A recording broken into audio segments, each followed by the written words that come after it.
Hi everyone, hoping you're all doing fine. It's a tough time. I'm doing this lesson for ordinary level students after so many, trying to write to me, what can you do for us? So I've decided to do this for ordinary level students. And today I'm gonna teach you about something which is very simple, and that is matrices. A matrix is a set of elements arranged in rows and columns to form a rectangular array. Okay, this word array is just a short of writing arrangement.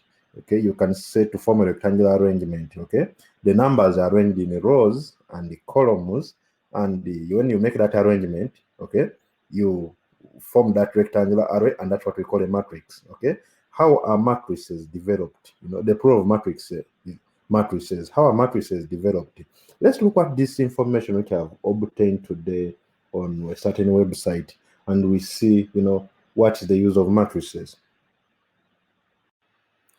So this is a summary of confirmed COVID-19 cases in some of the East African countries as of May 15th, 2020. And this is, the true statistics. Okay. Kenya has 452 confirmed active cases.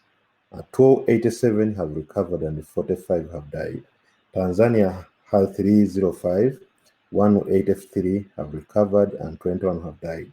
Rwanda has 110, of which 77 have recovered and nobody has died. Uganda 97 cases, 63 has recovered and no death. Okay, so this is a true information. This information can be, represented in a rectangular array, and we come up with a matrix. Let's see how we do this. So we arrange this information in rows and columns, and come up with a rectangular arrangement. Okay, we use these normal brackets to represent matrices. We have 4, 5, 2, 3, 0, 5, 110, and 97. Then these are 284, 183, 177 rather. Okay, this is 77, 63. Then we have 45, 21, 0, 0. Okay, so this rectangular arrangement, when you look at these numbers, they appear to be forming a rectangle. Much as they're enclosed in brackets, but the numbers inside appear to be forming a rectangle, and they are in horizontal lines and the vertical lines. Okay, these horizontal lines here are what we call the rows. Okay, these are rows. Then the vertical lines, this is vertical, this is vertical, and this is vertical. These are what we call the columns. Okay, so a matrix is arranged such that we form rows and the columns, and that arrangement, it constitutes a rectangular arrangement or a rectangular array. And then when you put the arrangement in the brackets, then you come up with a matrix. All right. So what do we include in a matrix? We include the elements, okay, or entries. And here we can see that the elements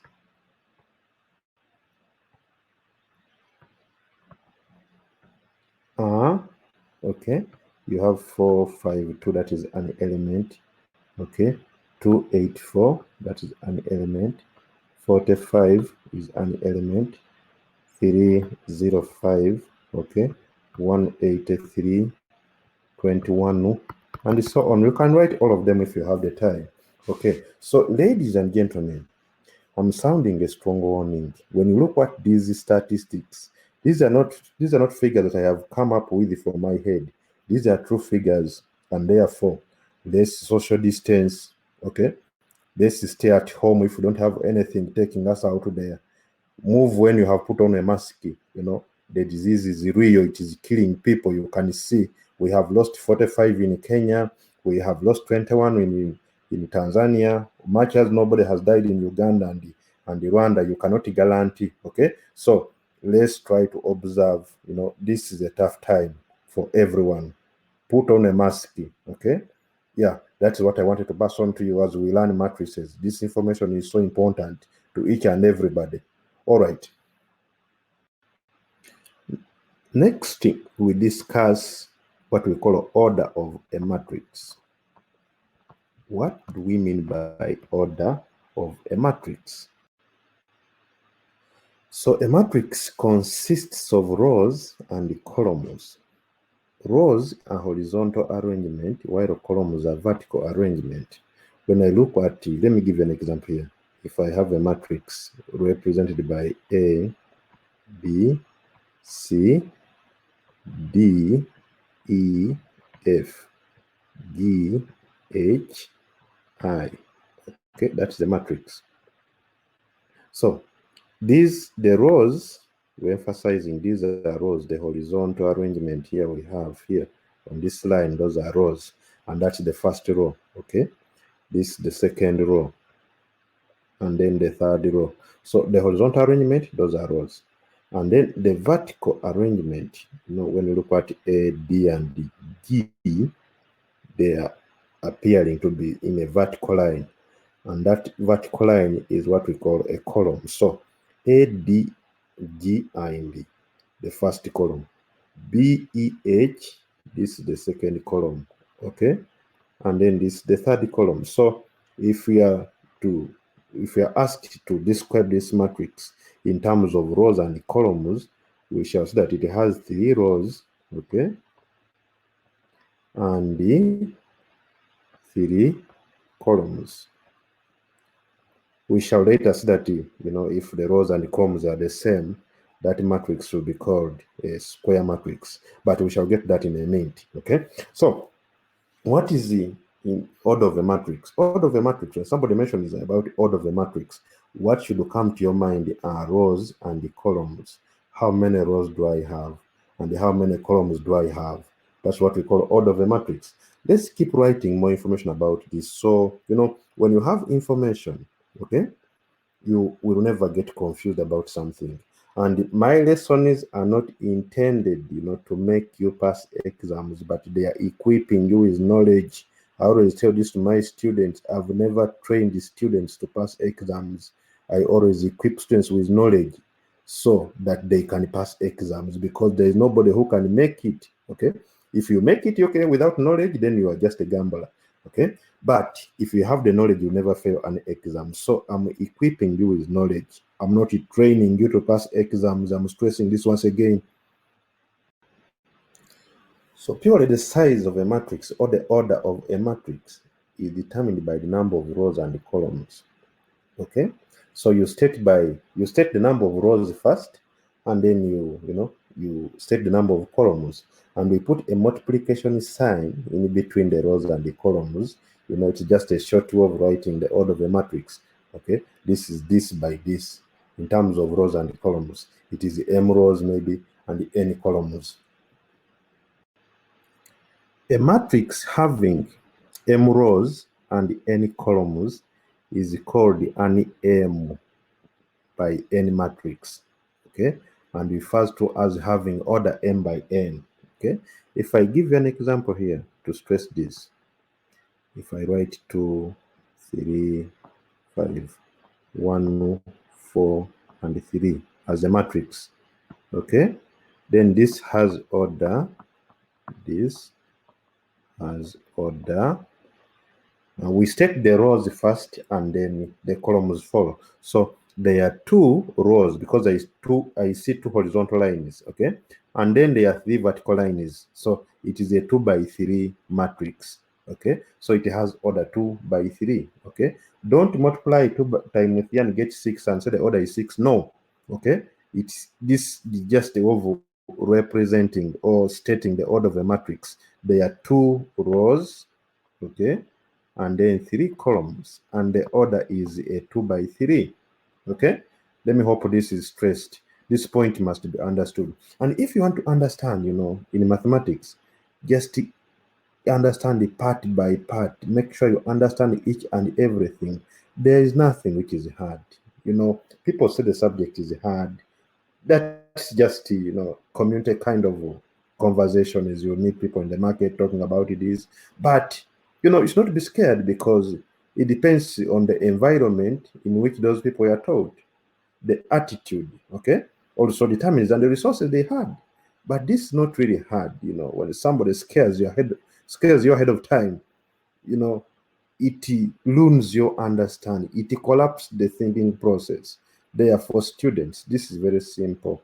The order of the matrix just state rows, okay, and then the columns come next, okay. The multiplication sign is just simple to say it is 2 by, okay, 2 rows, 3 columns. Is it okay? Let me hope this is understood.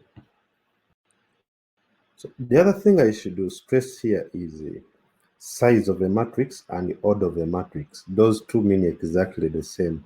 We can say size of a matrix is 2 by 3, or we can say the order of a matrix is 2 by 3. And then the rows and the columns are referred to as dimensions of the matrix. Okay, the dimension of this matrix is 2, by 3. So why do we study matrices? Is it because we want to pass exams and have papers? No, that's not the case. Matrices have got some uses in real life, but at this stage you may not see these uses. When you advance and reach university, that's when you see the relevance of matrices in daily life. Recently I took a course in cryptography. Cryptography, what we do, we code the information and represent it in terms of numbers, and then you send that information. Then somebody somewhere with the key can always decode the information and try to know what exactly you wanted to communicate. And matrices was an area of interest, and it was a very useful area in coding this information. So when you start about lattices in cryptography later on, you'll get to know why we study matrices. Computer scientists use matrices, geologists use matrices, and the physicists use matrices to study electrical circuits. They use in quantum mechanics and optics. Okay, so let's put down this information. You need it later on as you grow up and now advance with mathematics. You'll always refer to this and remember what I'm talking about right now. So these are some of the uses of matrices in daily life. In geology, okay, they make use of matrices to come up with seismic surveys. Okay, these seismic activities, we want to discover oil somewhere.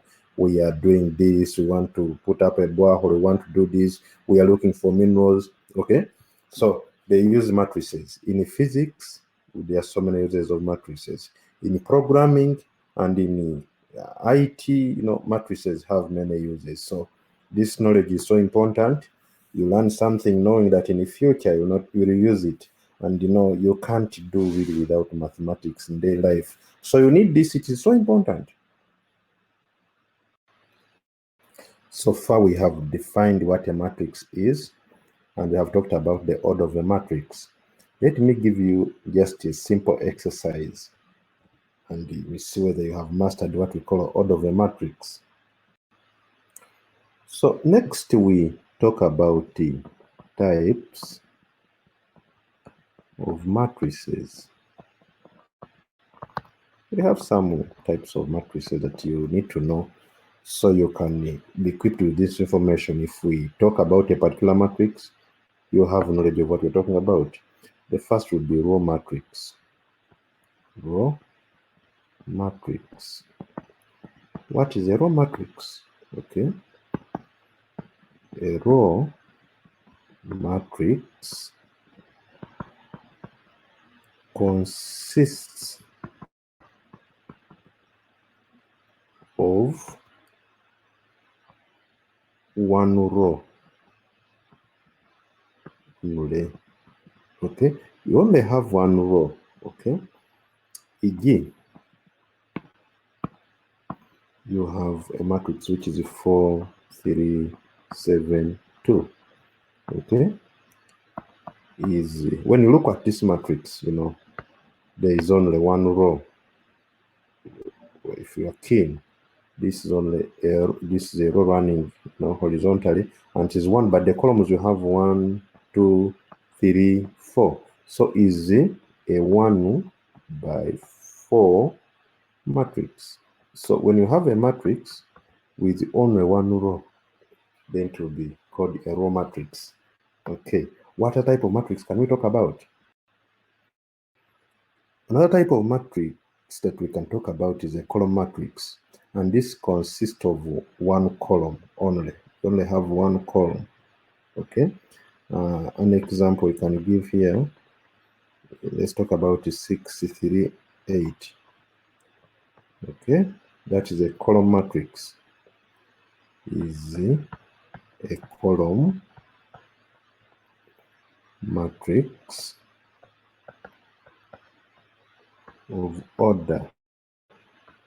Okay, in stating the order of a matrix, we look at the rows and then the columns follow. So here, this is a row, this is a row, this is a row. So those are 3 rows, and then there is only one column running down.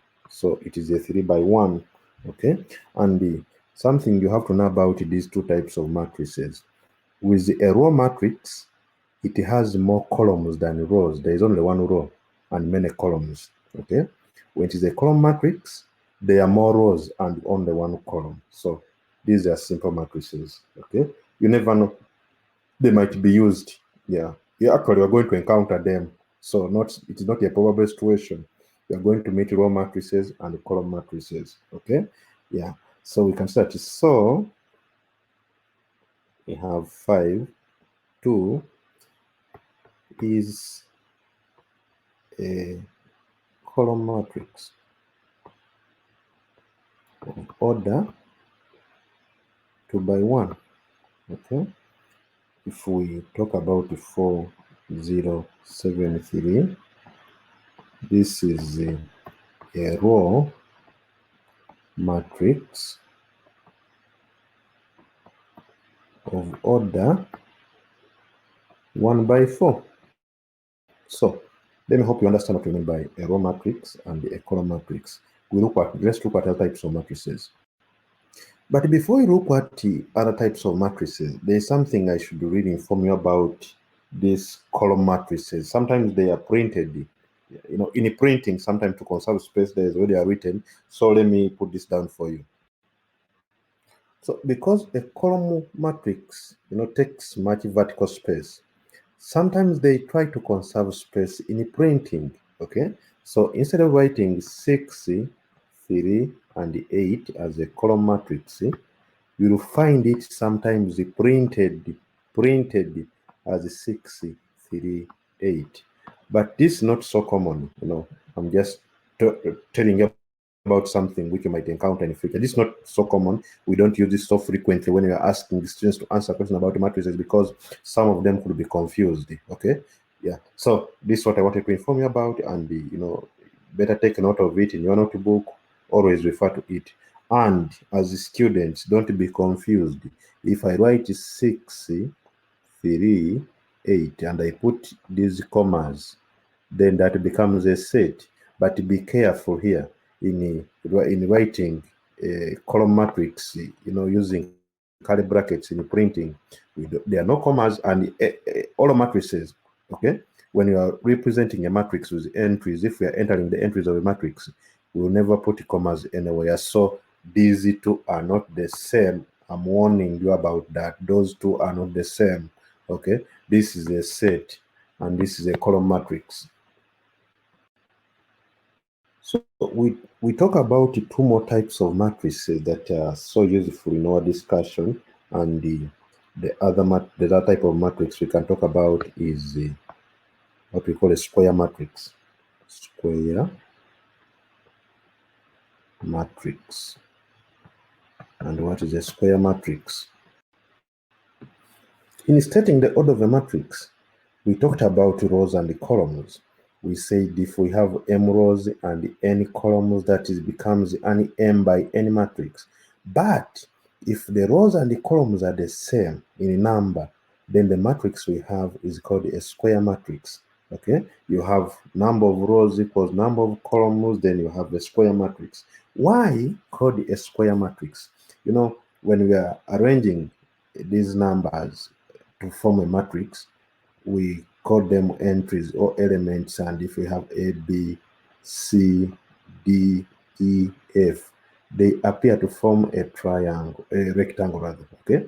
But if you have A, B, C, D, E, F, G, H, I, then this appears to be a square, okay? So if you have rows equal to, now if you have the number of rows equal to number of columns, then that matrix is called a square matrix. It doesn't matter as long as, even if you have 100 rows and 100 columns, whether you have 2 rows and 2 columns, okay, whether you have 4 rows and 4 columns, okay, even this is a square matrix.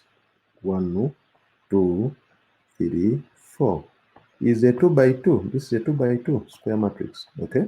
So you can have a 3 by 3 square matrix. You can have a 4 by 4 square matrix. You can have a 10 by 10 square matrix. You can have a 5 by 5 square matrix. You can have a 2 by 2 square matrix, okay? So the point of emphasis is number of rows equals number of columns. Next, we talk about the double suffix notation. You know, when you arrange elements to form a matrix, each of these elements will have an address. Okay, we'll have a location where to, to find it in terms of rows and columns. So we use the double suffix notation to create these locations. Let us see what we are talking about. So if you look at this matrix, okay, we have A11, A12, A13. This shows that, look at this. This is the first row, okay? It shows that the position of this element here, it is on the first row and in the first column, okay? This is the first row here, and this is in the second column. First row, third column. And you can see clearly that this is, if I draw a line here, that's the first column. This is the second column. This is the third column. Okay. So we use this double suffix notation to tell the position of an entry in a matrix. Okay. Let me just pick one here. If I look at this, which is a 2, 4, okay, it indicates the element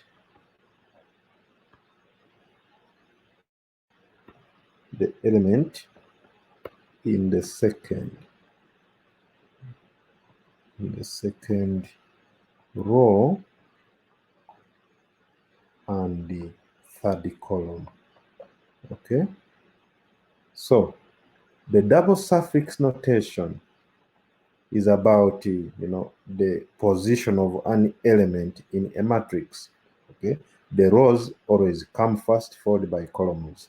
Okay, 3 means that it is the third row and the third column. 3, 4 means that it is on the this element is on the third row and it is in the fourth column. So you have to understand the double suffix notation. It is so important for you at this stage. Let me give you this matrix so you can practice telling the position of any entry in a matrix. Ladies and gentlemen, there is one type of matrix that I forgot to talk about, and that's what we call a null matrix. So let's have some information about this matrix and also see how we represent matrices, okay, how they are denoted, and then we move on to something which is so important. So a matrix with all elements 0 is called a zero matrix or a null matrix. So here the words that are important to be highlighted is zero matrix or null matrix. A null matrix is frequently used. So if you have a matrix with all elements 0, that matrix is called a zero matrix or it is a null matrix. Okay, so it's something also that we need to talk about is matrices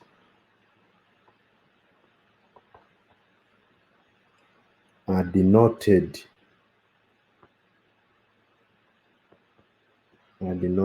by capital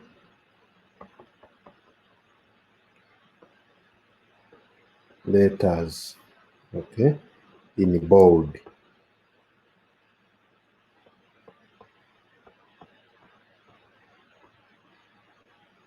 in bold face, not first, but in bold face. Okay. An example, you can have A equals to 216, 3, 3, and then 7. That's the matrix. But the bold face will always appear in print. When we are writing, let's just stick to capital letters. Don't struggle to make this bold, by going through so many times. You'll waste a lot of time, okay? Some people write A and they put an arrow to show it is a vector because matrices are vectors. That's true, okay?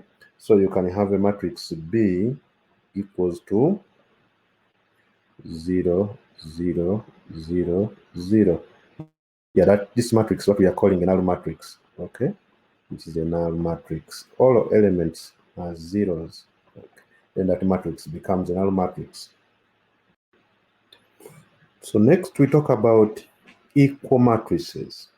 By definition, two matrices are said to be equal if the corresponding element throughout are equal. Okay. Yeah. So you have matrices. Let's write this information before I explain to you what I want to talk about.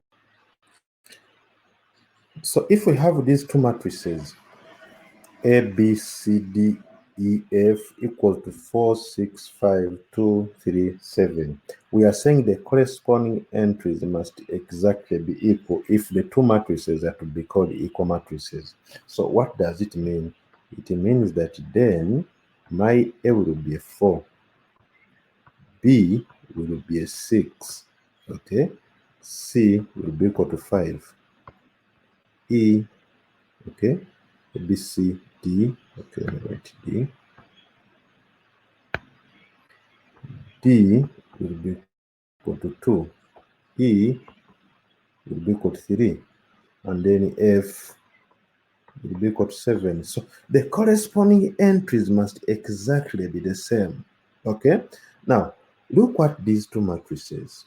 I have 3, 2, 1, 1, 8, 7, and I have 3, 2, 1, 0, 8, 6.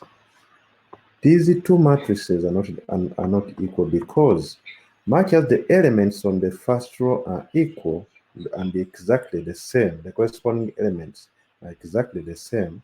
When we look at the second row, okay, the element in the second row and then the first column is 1, and then on the other side it is 0. So they are not corresponding and they're not equal. So the two matrices will never be equal, okay?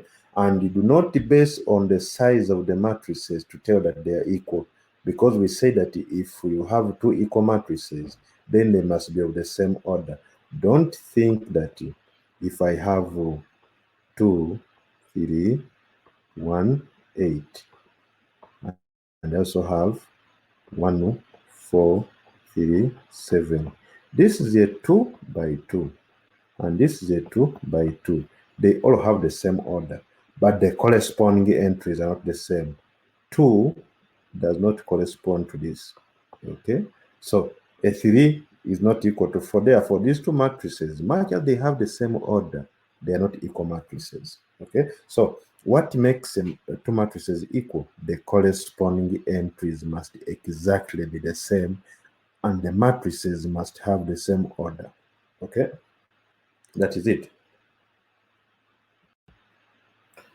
Actually, we can use this concept of equal matrices to solve problems on matrices. Let's see this question, what it's demanding from us. Okay, it says find the unknowns. The unknown.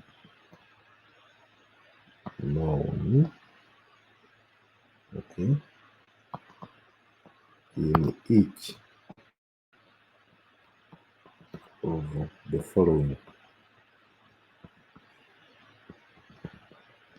They want us to find the unknown in each of the following. We have x plus 4, y plus 6. This is 12, and 3 plus z. Okay, they are saying that this is equal to 11, 8, 12, and 7. Okay. Also, they're also giving us x plus y plus z, and then y plus z, and then 2z. Okay. So this equals to 6, 5, and 6. So they want us to find the unknowns. Okay. Find the unknowns in each of the following. So this is simple. Solution. I work out A, then B will be yours. Okay. Or I work out B, then A is yours. It's up to you. Okay. But we are saying that the corresponding entries must exactly be equal for two matrices to be, equal. So here it means that x plus 4 must be equal to 11. Okay, so if x plus 4 is equal to 11, then x plus 4 minus 4 equals to 11 minus 4. And therefore, x is equal to, that is a 7. Okay, so this other part, we have y plus 6 is equal to 8, because the element in the first column and the first one, second column must be equal to the element on the other side in the first one, the second column. So y plus 6 minus 6 equal to 8 minus 6, and therefore y is equal to 2. Okay, then we also move to z. 3 plus z is equal to 7. So 3 minus 3 plus z equals to 7 minus 3. And therefore, z is equal to 4. So we have used knowledge of equal matrices to solve for the unknowns, and it is just as simple as that. So this is yours, okay? The second is yours, and here you have to show that your z is equal to 3, okay? Y equals to 2, okay? So if y plus z is 5, then x will be equal to 1.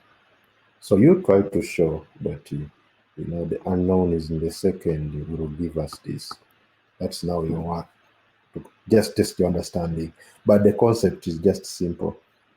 Two matrices are equal if the corresponding entries are exactly equal, and the matrices must exactly have the same orders. Okay. Next, we need to learn how to add and subtract matrices. It is one of the simplest things we can do in matrices. Indeed, this is very simple. Let's write something about this. So we are saying that to be added or subtracted, two matrices must be of the same order. Okay? The sum or difference is then determined by adding or subtracting corresponding elements. So if we are to add two matrices, or if we are to subtract two matrices, or even more, okay, they must exactly be of the same order. Okay, that is very important. Look at the order of a matrix. That's why I taught you order of matrix at the start of this discussion, so that it can be useful, the concept can be useful in adding or subtracting matrices. Okay, let's look at this example. Okay, if P equals to 4, 2, 3, 5, 7, 6, that's the matrix. Okay, and the Q, remember we only use capital letters to denote matrices or to represent matrices. So Q is equal to 1, 8, 9, then 3, 5, and 4. Okay, those matrices are exactly the same size. This is a 2 rows and 3 columns. Even this is a 2 rows and 3 columns. So we can add the corresponding entries. We can start P plus Q, okay, equals to, okay, you get 4, 2, 3, 5, 7, 6. and add it to 1, 8, 9, 3, 5, and 4. Then you have 4 plus 1, because you add the corresponding whatever, the corresponding elements. 2 plus 8, and then 3 plus 9. Here we have 5 plus 3, 7 plus 5, and then 6 plus 4. So what do we get? P plus Q is giving us a 5. We have 10 and then 12. Okay, so here it is 8, 12, and 10. Okay, so that's the sum of the two matrices P and Q. Okay, P plus Q gives us 5, 10, 12, then 8, 12, 10. Okay, what about the P minus Q? What do we get if we take the difference of the two? Let's see that. So P minus Q equals to, write your P, which is 4, 2, 3, 5, 7, 6, minus, okay, 1, 8, 9, 3, 5, 4. And then this will be, okay, we shall say this is 4 minus 1. Then we shall say this is 2 minus 8. Then we have 3 minus 9. We have 5 minus 3. We have 7 minus 5. And then 6 minus 4. Okay, so P minus Q is giving us, this is a 3, negative 6, and a negative 6. Then we have a 2, a 2, 2. Okay, so P minus Q gives us the result we have here. Okay, now there is something you have to know about matrix addition that I will stress in the coming lecture tomorrow. Okay, the discussion I will have with you tomorrow about matrices. You know, we have just started adding matrices. Tomorrow we're going to add more matrices, but there's something you have to know, that in adding matrices, okay, P plus Q is the same thing as Q plus P. We say that matrix addition is commutative. Okay, they commute with the, addition. P plus Q is something as Q plus P. You will exactly get the same answer. The order with which you add these two matrices is not so important. Okay, it is also associative. P plus Q plus R. Okay, it will be the same thing as P plus, you first add the Q to R, then add to P. Or it will be the same thing as first add the P to Q, and then what you get, you add it to R. We say it is associative. Matrix addition is associative, but the subtraction is not. Okay, P minus Q is not the same thing as Q minus P. Okay, that is important. It is only addition which is commutative, and it is associative, but multiplication or subtraction of two matrices, you have to be extremely very careful. Now let me give you just some small exercise on next page so you can work it out, in your free time. These are simple kind of, yeah. Dear students, we have come to the end of this discussion, but you must remember what we have discussed today. We introduced the matrices, we defined the matrices, we talked about the order of the matrix. We have looked at the different types of matrices. Addition and subtraction of matrices was introduced towards the end of this first lesson, matrices. But in the coming discussion tomorrow and the days that are ahead, we shall see more about matrices. So I have given you this simple exercise.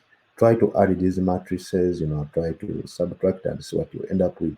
Okay, I wish you a nice day. Stay safe, social distance, listen to what the government is telling you. Everything is going to be fine. We shall overcome this war of COVID-19.